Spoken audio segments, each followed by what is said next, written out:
کہ نبی علیہ السلام نے بغیر خوف کے، بغیر بارش کے اور بغیر سفر کے مدینہ شریف میں ظہر اور عصر کی نماز کو جمع کروایا اور مغرب اور عشاء کو۔ تو ابن عباس سے تابعین نے پوچھا کہ اللہ کے نبی علیہ السلام نے یہ عمل کیوں کیا تھا؟ تو انہوں نے 2 جملے بولے۔ نمبر 1، تاکہ امت کے لیے اس معاملے میں آسانی ہو جائے، اور نمبر 2، کوئی تنگی باقی نہ رہے۔ یہ 2 جملے بولے کہ یہ فیسلٹی تب دی گئی کہ جب آپ کے ساتھ کوئی ایسی کنڈیشن ہے، آپ کے حالات و واقعات ایسے ہیں کہ آپ کے پاس کوئی اور، جس طرح آپ پرائم منسٹر ہیں، آرمی چیف ہیں، یا کسی بڑی مصروف فیکٹری یا کمپنی کا مالک ہے جس کے لیے ٹائم کو مینیج کرنا مشکل ہے، تو وہ نمازوں کو جمع کرے، ظہر عصر جمع کرے، اس کے بعد مغرب اور عشاء کو جمع کر سکتے ہیں آپ۔ اور بسم اللہ الرحمن الرحیم۔ آج کا جو ہمارا سبق ہے وہ ہے 2 نمازوں کو جمع کرنا، یعنی ایک وقت میں 2 نمازیں پڑھنا کیسا ہے۔ اس بارے میں سب سے پہلے ہم رہنمائی قرآن مجید فرقان حمید سے لیتے ہیں۔ یہ یاد رکھ لیں کہ آپ نے نماز کی شرائط پڑھی ہوں گی، نماز کے اسباب یا شرائط، ان میں وقت کا ہونا ضروری ہے، یعنی وقت شرط ہے نماز کے لیے۔ جب تک کوئی وقت نہیں داخل ہوتا کسی نماز کا، اس وقت تک وہ نماز فرض نہیں ہوتی۔ تو وقت جو ہوتا ہے وہ نماز کی فرضیت کے لیے شرط ہے، تو وقت پر نماز پڑھنی چاہیے۔ اور اسی کے متعلق قرآن مقدس ہمیں رہنمائی ارشاد فرماتا ہے، فرمایا کہ ان الصلاۃ کانت علی المؤمنین کتابا موقوتا، بے شک جو نماز ہے وہ مومنوں پر وقت مقررہ پر فرض ہوتی ہے، یعنی جب وقت داخل ہوتا ہے تو اس وقت نماز ہم پہ فرض ہو جاتی ہے۔ ایسے ہی رب ذوالجلال فرماتا ہے نمازوں کی حفاظت کے بارے میں، فرمایا حافظوا علی الصلوات والصلاۃ الوسطی، کہ تم اپنی نمازوں کی حفاظت کرو، اور خصوصاً درمیانی نماز کی۔ اب نمازوں کی حفاظت کیا ہے؟ نمازوں کی حفاظت ان کو وقت مقررہ پر پڑھنا ہے، یعنی نمازوں کو ان کے اوقات میں، ان کے وقت میں پڑھو۔ اور ایسے ہی رب ذوالجلال اپنے نیک بندوں کی خوبیاں بیان کرتے ہوئے 18ویں پارے کے آغاز میں اور 30 پارے میں بھی سورت کے اندر، معارج کے اندر، رب ذوالجلال اپنے ایمان والوں کی خوبیاں بیان فرماتا ہے کہ الذین ھم علی صلاتہم یحافظون۔ ان خوبیوں میں سے ایک میں نے یہ بیان کی ہے کہ وہ لوگ اپنی نمازوں کی حفاظت کرنے والے ہیں، یعنی نمازوں کو ان کے اوقات مقررہ میں پڑھنے والے ہیں۔ تو یہ ان تمام آیات بینات سے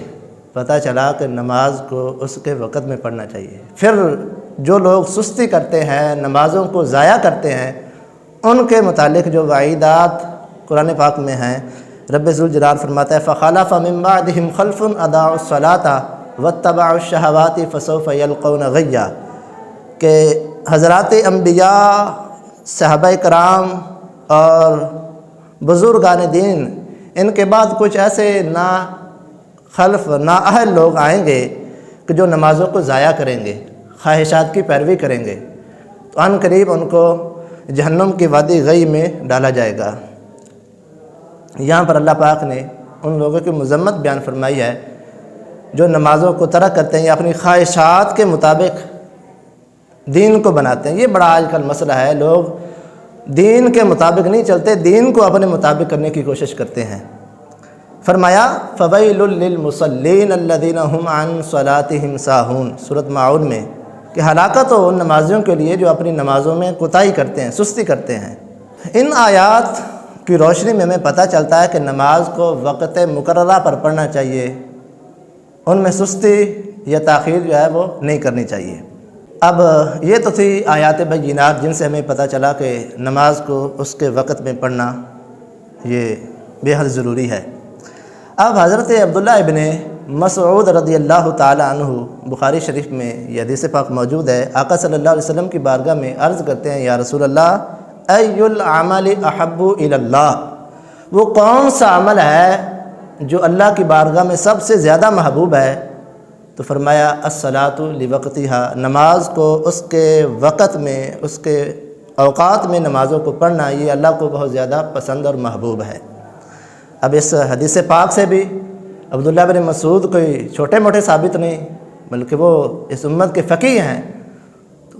انہوں نے یہ سوال کیا اور حضور نے فرمایا نماز کو وقت مقررہ پر ادا کرنا یہ حضور اللہ رب ذوالجلال کو بے حد پسند ہے۔ اب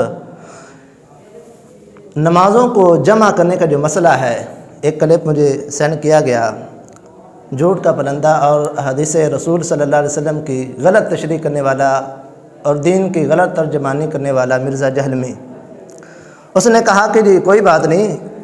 آپ نمازوں کو اکٹھا کر سکتے ہیں، فجر کو تنہا پڑھیں گے اور ظہر اور عصر کو، مغرب اور عشاء کو آپ ایک وقت میں پڑھ سکتے ہیں۔ اس نے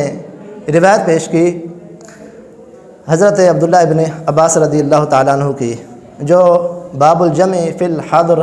یہ آثار و سنن کے اندر ایک باب قائم ہے۔ عن ابن عباس رضی اللہ تعالیٰ عنہ قال جمع رسول اللہ صلی اللہ علیہ وسلم بین الظہر والعصر والمغرب والعشاء بالمدینہ من غیر خوف ولا مطر۔ عبداللہ ابن عباس رضی اللہ تعالیٰ عنہ فرماتے ہیں کہ آقا صلی اللہ علیہ وسلم نے مدینہ طیبہ میں ظہر اور عصر کو، مغرب اور عشاء کو جمع کر کے پڑھا بغیر کسی خوف اور بغیر کسی بارش کے، یعنی بغیر کسی ضرورت اور حاجت کے حضور نے ان نمازوں کو جمع کیا ہے۔ اب اس نے یہ مسلم شریف میں بھی یہ حدیث پاک ہے، اس نے یہ حدیث اپنے موقع پر حوالہ دیتے ہوئے کہا کہ نمازوں کو جمع کرنا درست ہے۔ ہم اس پر کوئی تھوڑی سی تفصیل کرتے ہیں کہ نمازوں کو جمع کرنا درست کیسے ہے اور کیسے نہیں ہے۔ یہ یاد رکھ لیں، جمع کی دو قسمیں ہیں، ایک ہے جمع صوری اور ایک ہے جمع حقیقی یا وقتی۔ تو جمع صوری احناف کے ہاں جائز ہے کسی عذر کی بنا پر، اور جمع حقیقی جو ہے وہ جائز نہیں ہے، جبکہ امام شافعی اور دیگر ائمہ نے، امام احمد بن حنبل نے کسی عذر کی بنا پر، یعنی بارش ہے، سفر پہ جانا ہے، بیماری ہے، تو ان عذر کی بنا پر انہوں نے کہا ہے کہ جناب نمازوں کو جمع کر سکتے ہیں۔ تو وہ جو جمع ہے وہ جمع صوری ہوگی، جمع حقیقی نہیں ہے۔ جمع حقیقی پر یہ اتفاق ہے سارے فقہاء کا اور امت کا کہ حج کے دنوں میں عرفات کے اندر ظہر اور عصر اور مزدلفہ میں مغرب اور عشاء یہ ہم اکٹھی پڑھ سکتے ہیں، ان کو جمع کرنا جائز ہے، اور احادیث متواترہ سے مشہورہ سے یہ بات ثابت ہے۔ مگر حج کے علاوہ، مزدلفہ و عرفات کے علاوہ کسی مقام پر نماز کو، ایک نماز کو دوسری نماز کے ساتھ ایک وقت میں پڑھنا یعنی جمع کرنا یہ درست نہیں ہے۔ اس پر بھی علماء کا، فقہاء کا اتفاق ہے کہ بغیر کسی عذر کے نمازوں کو جمع کرنا یہ درست نہیں ہے، اور عذر کی بنا پر احناف کے علاوہ دوسرے فقہاء نے اجازت دی ہے۔ ہم احادیث کی طرف جاتے ہیں، اس حدیث کا جواب دیتے ہیں جو اس نے اپنے موقع پر پیش کی ہے، عبداللہ ابن مسعود کی۔ میں اسے کہتا ہوں کہ ذرا جب کوئی مسئلہ بیان کرنا ہوتا ہے، کوئی تحقیق آپ نے کرنی ہوتی ہے، تو آپ کو میری ایک نصیحت ہے کہ پہلے اس ٹاپک، اس موضوع کے متعلق آپ تمام احادیث کا مطالعہ کر لیا کریں، حدیث کی مختلف کتب کو چھان بین کر لیا کریں، اور صحابہ اکرام اور فقہاء کے جو متعدد اقوال ہیں ان کو پڑھ لیا کریں۔ تو پڑھنے کے بعد آپ جو نتیجہ بیان کریں گے وہ صحیح ہوگا، نہ کہ ایک حدیث پڑھی اور پڑھ کے آپ اس کو اپنا موقف بیان کر دیں، یہ درست نہیں ہوتا، بلکہ جو بھی آپ نے موقف دینا ہے پہلے آپ خوب اس کی تحقیق کر لیا کریں۔ اب عبداللہ بن عباس کی اس نے یہ روایت جو میں نے پڑھی ہے، جمع رسول اللہ صلی اللہ علیہ وسلم بین الظہر والعصر والمغرب والعشاء بالمدینہ من غیر خوف ولا مطر، اب یہی راوی ہیں عبداللہ بن عباس ہی جو نسائی شریف کی تقریباً 590 نمبر حدیث پاک ہے، اس میں وہ آپ سے روایت ہے، ان عباس قال صلیت مع النبی صلی اللہ علیہ وسلم بالمدینہ 8 جميعا و7 جميعا اخر الظہر وعجل العصر واخر المغرب وعجل العشاء۔ یہ وہی راوی ہیں، یعنی عبداللہ بن عباس ہی جو مرزا جہلمی نے اپنے موقع پر روایت پیش کی تھی۔ میں اسی صحابی کی روایت کو پیش کر رہا ہوں جو نسائی شریف کے اندر موجود ہے۔ عبداللہ بن عباس رضی اللہ تعالیٰ عنہ فرماتے میں نے آقا صلی اللہ تعالیٰ علیہ وسلم کے ساتھ مدینہ پاک میں نمازیں پڑھیں، 8 رکعت اکٹھی پڑھیں، پھر 7 اکٹھی پڑھیں۔ پھر خود ہی فرماتے ہیں، آگے وضاحت کر دی جو مسلم شریف کی حدیث میں وضاحت نہیں ہے، فرماتے ہیں اخر الظہر وعجل العصر، ظہر کو مؤخر کیا اور عصر کو جلدی پڑھا، یعنی ظہر کو آخری وقت میں اور عصر کو ابتدائی وقت میں پڑھا، اور فرماتے ہیں کہ مغرب کو مؤخر کیا اور عشاء کو جلدی پڑھا۔ یہ خود ہی عبداللہ بن عباس وہ وضاحت کر رہے ہیں۔ تو اب اس حدیث سے پتہ چلتا ہے کہ جمع حقیقی وہ درست نہیں ہے، یہ جمع وقتی درست نہیں ہے، جمع سوری وہ درست ہے کہ ایک نماز کو آپ آخری وقت میں پڑھ لیں اور دوسری نماز کو آپ ابتدائی وقت میں پڑھ لیں۔ یہ کسی عذر کی بنا پر احناف کے ہاں بھی درست ہے۔ مثال کے طور پر ظہر کا وقت ختم ہو رہا ہے 3:30 بجے، تو آپ 3:20 پر ظہر کی نماز پڑھیں اور جیسے 3:30 ہوں اس کے بعد آپ عصر کی نماز پڑھ لیں۔ اب دیکھنے میں یہ نمازیں اکٹھی ہو گئی ہیں، لیکن اپنے اپنے وقت مقررہ پر ان کو ادا کیا گیا ہے۔ ظہر کو عصر کے وقت میں ادا نہیں کیا گیا اور عصر کو ظہر کے وقت میں نہیں پڑھا گیا۔ تو یہ جمع سوری جو ہے یہ درست ہے، اور جمع حقیقی کہ ایک نماز کے وقت میں دوسری نماز کو پڑھنا یہ کبیرہ گناہوں میں سے ہے۔ یہ حضرت ابی موسیٰ رضی اللہ تعالیٰ عنہ قال فرماتے ہیں کہ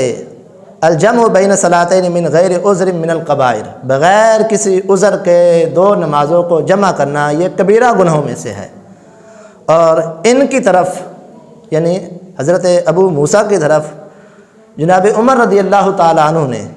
خط لکھا، جو مصنف عبد الرزاق میں یہ حدیث پاک موجود ہے، ان ابی العالیہ ان عمر کتب الی ابی موسیٰ وعلم ان جمع بین صلاتین من القبائر من عذر، فرمایا کہ ابو موسیٰ جان لو کہ دو نمازوں کو بغیر کسی عذر کے جمع کرنا یہ کبیرہ گناہوں میں سے ہے، یہ بھی کبیرہ گناہوں میں سے۔ یہ حضرت عمر رضی اللہ تعالیٰ عنہ کا خط ہے جو آپ نے ابو موسیٰ کی طرف روانہ کیا، یہ مراسلہ آپ نے بھیجا۔ تو یہاں پر ان روایات سے پتہ چلتا ہے کہ جمع حقیقی درست نہیں ہے اور جمع صوری جو ہے وہ درست ہے۔ اب حضرت عبداللہ بن مسعود رضی اللہ تعالیٰ عنہ کی روایت ہے، یہ بہت ثقہ راوی ہیں، فرماتے ہیں رأیت رسول اللہ صلی اللہ علیہ وسلم یصلی صلاۃ لغیر میقاتہا ما رأیت، ہم نے آقا صلی اللہ علیہ وسلم کو کبھی نہیں دیکھا کہ آپ نماز کو اس کے وقت کے علاوہ ادا کریں، یعنی آپ وقت مقررہ پر ہی نماز کو ادا فرمایا کرتے تھے۔ الا الصلاتین، ہاں مگر دو نمازیں، وہ کون سی دو نمازیں ہیں؟ وہ ابھی آپ کی ایک اور روایت میں پیش کرتا ہوں، کان رسول اللہ صلی اللہ علیہ وسلم یصلی صلاۃ لوقتہا الا بجمع و مزدلفۃ و عرفات، آقا صلی اللہ علیہ وسلم ہمیشہ نماز کو اس کے وقت مقررہ پر پڑھتے تھے، مگر مزدلفہ اور عرفات میں دو نمازوں کو آپ جمع فرمایا کرتے تھے۔ تو اس سے ہمیں پتہ چلا عبداللہ بن مسعود کی روایت سے بھی کہ آقا صلی اللہ علیہ وسلم ہمیشہ نماز کو وقت مقررہ پر ہی آپ پڑھا کرتے تھے۔ تو اب جہاں تک جمع کی مسئلہ ہے کہ نمازوں کو جمع کرنا کیسا، تو وہ میں عرض کر چکا ہوں کہ جمع سوری جو ہے وہ درست ہے، اور جمع حقیقی یا وقتی جو ہے وہ درست نہیں ہے، بلکہ وہ گناہ ہے،